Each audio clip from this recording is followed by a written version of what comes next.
16-17টা গাছ দেওয়া হয়ে গেছে। পুরোটাই জঙ্গল, এখানে কোনো মানুষ টানুষ নাই, বাঘ থাকে। আসসালামু আলাইকুম।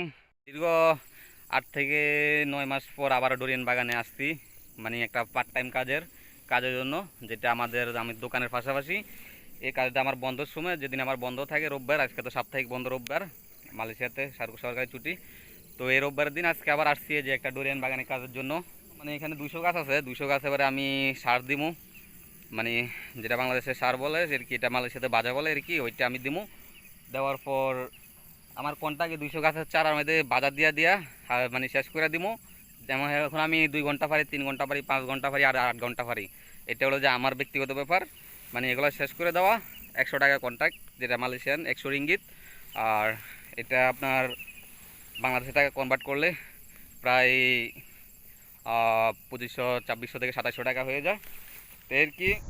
আর এই যে দেখতে পারতেছেন এখানে এগুলা সবগুলা ডোরিয়ান গাছ।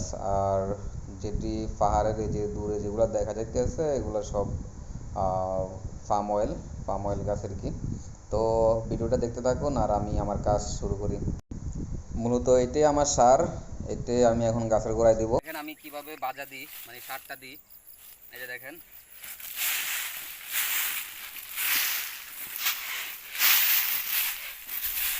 এখানে প্রায় 1-1.5 কেজি মতো সার দিচ্ছি এই গাছটার মধ্যে। তো দেখেন তো মাত্র কতক্ষণ লাগলো, হয়তো 30 থেকে 20 সেকেন্ড বা 10 সেকেন্ড লাগে। তো মনে করেন যে বাংলা টাকা কত টাকা, প্রায় 13 টাকা পর্যন্ত হয়ে যায়, বা মালয়েশিয়ান 50 পয়সা, এর কি কাজ। তো দেখতে থাকুন আপনারা, আমি এগুলা সবগুলো দেওয়া শেষ করার পর আমার প্রায় 20 মিনিটে প্রায় 15টা গাছ দেওয়া হয়ে গেছে, 16-17টা গাছ দেওয়া হয়ে গেছে। কিন্তু মানে একটু অন্যান্য জায়গার তুলনায় এখানে একটু বেশি কষ্ট হয়ে যায়, কারণ কি জন্য, এখানে আপনার সে এটা নতুন কিনছে তো এই বাগানটা, মানে 4 মাস হয়েছে, তার কোনো লোক নাই এখনো, 4 মাসে এখানে কোনো কাজে করা হয় নাই, সে কোনো কাজে করে নাই। তো সুতরাং এই জন্য একটু বেশি কষ্ট হয়ে যেতেছে, কারণ ঘাসগুলো অনেক বড় বড় হয়ে গেছে। মানে দেখেন ঘাসগুলো প্রায় আমার কোমরের তো উপরে বড় বড় হয়ে গেছে এই ঘাসগুলা। তো এই জন্য আর কি একটু বেশি কষ্ট হয়ে যেতেছে। থাকেন আমার সাথে থাকেন। সত্যি বলতে মানে এখানে একটু ভিতরে ভয় ভয় কাজ করতেছে, কারণ আমি একজনই এখানে সার দিতে, ঠিক আছে। আর দেখতে তো পারতেছেন আমার পুরাটা এলাকায় পুরাটাই জঙ্গল, এখানে কোনো মানুষ টানুষ নাই। আমার বস আছে সাথে আসছে, কিন্তু সে উপরে, আমি নিচে। আসলে এরকম ফার্ম অয়েল বাগানের ভিতরে বা এরকম মালয়েশিয়ার জঙ্গলের ভিতরে আপনারা হয়তো অনেক ভিডিওতে দেখছেন যে এরকম জঙ্গলের ভিতরে অনেক বাঘ থাকে, হরিণ থাকে, মানে বন্য প্রাণী থাকে অনেক আর কি। কারণ এগুলো কোনো এমন না যে just ছোট জঙ্গল, এগুলো কিন্তু অনেক বিশাল জঙ্গল এখানে। মানে এই জঙ্গলের ভিতরে কেউ কেউ অনেকে এরকম বাগান করছে, ডুরিয়ান বাগান করছে, কেউ পাম অয়েল বাগান করছে, কেউ মানে বিভিন্ন ধরনের ফলের বাগান করছে আর কি, কিন্তু এটা কিন্তু পুরাটাই জঙ্গল। এই যে দেখেন, আমি যে বলছি যে আমি এটা জঙ্গল, মানে জঙ্গল খুবই অনেক সময় অনেক ভয়ঙ্কর ভয়ঙ্কর প্রাণী থাকে। এখন দেখেন আমি শুধু কথাই নাই, আমি একটা প্রমাণ দেখাই আপনাদেরকে। আপনারা প্রমাণটা দেখলে বুঝতে পারবেন যে আসলে এখানে মানে হরিণ বা বাঘ বা অন্য কোনো কিছু ভয়ঙ্কর ভয়ঙ্কর প্রাণীও আছে। ঠিক আছে, আমি ব্যাক ক্যামেরা দিয়ে দেখালে পরে বুঝতে পারবেন। এই যে দেখেন আমার সামনে, এ হয়তো আপনি বুঝতে পারছেন না, এই যে দেখেন সামনে এগুলো কি দাগ ফায়ের, মনে হইতেছে কোন একটা কিছু, আপনার মনে হয় যে কোন একটা কিছু, এই যে এটা মনে করেন আনের যে গরুর দাগের মতো আর কি মনে হইতেছে, ফায়ের মতো, কিন্তু গরুর ফায়ের মতো তো হরিণেরও কিন্তু ছাগলের তো ভিন্ন, তাই না?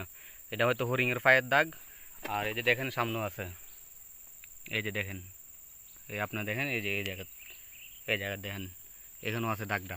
আর তার পিছে আবার এরকম একটা বড় করে দাগ আছে, কিন্তু এটা কিসের দাগ আমি সঠিকলি বুঝতে পারতেছি না। এই যে দেখেন, এই তো এর কি, কাজ করলেও আর কি অনেক সাবধানতার সাথে কাজ করতে হয়। মনে করেন হঠাৎ আমি এটা দেখে আমি নিজেও ভয় পেয়েছি, কারণ এখানে পুরাটা আমি দেখালি আমি একজনে আছি, একটু আগে আমার বস ছিল, সে চলে গেছে। আরেকজন এখানে যারা এই জায়গার মালিকটা ছিল, মানে জায়গাটা পাহারা দেয়, সেও আসছিল, হ্যাঁ চলে গেছে আমার জন্য পানি আনতে। মনে করেন আমি পানি আনছিলাম সকালবেলা, কিন্তু আমি বসের গাড়ির থেকে পানিটা বলে নামাই না, এই জন্য আর কি হয় না, তো পানি আনতে গেছে, এই জন্য এখন আমি একজনই এখানে। তো এর কি অবস্থা। তো দোয়া করেন সবাই, যাতে আল্লাহ সকল বিপদ আপদ থেকে রক্ষা করে আর কি। অবশেষে আমার কাজটা আমি শেষ করলাম। 9:30 বাজে শুরু করছিলাম, এখন বাজে 2টা। তো শেষ করছি আরও আধা ঘন্টা আগে। তো সব মিলে প্রায় 4 ঘন্টা আর কি, 4 ঘন্টা লাগবে শেষ করতে। কিন্তু যতটা সহজ ভাবছিলাম যে 200 গাছ দিতে 2 ঘন্টা লাগবে, আসলে ততটা সহজ ছিল না। কেননা এটা পুরোটাই পাহাড় দেখেন। এখান থেকে ডাইরেক্ট আমি সারগুলো নিয়ে এনে ডাইরেক্ট নিচে দিয়ে যাই, আবার উপরে উঠতে হয়েছে। তো মনে করেন অনেকটাই কষ্ট হয়েছে, ভাবছিলাম তো সহজে দিয়ে যেতে পারবো 2 ঘন্টা বা 2.5 ঘন্টা, মানে আরও অন্য জায়গায় তো কাজ করছি এরকম, তো ওইখানেও এরকমই লাগছে। 100 গাছ আরও 200 গাছ 2 ঘন্টা 2.5 ঘন্টা লাগছিল। কিন্তু ওইগুলা আপনার ছিল বাগানের মতো আর কি, আপনার কোনো মানে সমান জায়গায় আর কি ছিল না। কিন্তু এগুলো তো সবগুলোতেই আপনার পাহাড় দেখেন আমার উপরে, এই সবগুলো গাছের সার দেওয়া হয়েছে। প্রায় এখানে 200 গাছ, এই যে 200 গাছ পুরো এখান দিয়ে এখানে পুরোগুলো গাছের সার দিছি, 4 ঘন্টা মতো লাগবে। তো এই ছিল আজকের এই ভিডিও। তো সবাই আমার ইউটিউব চ্যানেলের সাথে থাকবেন, ফেসবুকের সাথে থাকবেন। ইউটিউব চ্যানেলটা যদি আপনাদের ভিডিওগুলো ভালো লাগে তাহলে সাবস্ক্রাইব করিয়েন। আর সবাই আমার জন্য দোয়া করবেন। সবাই ভালো থাকেন। আসসালামু আলাইকুম, বাই বাই।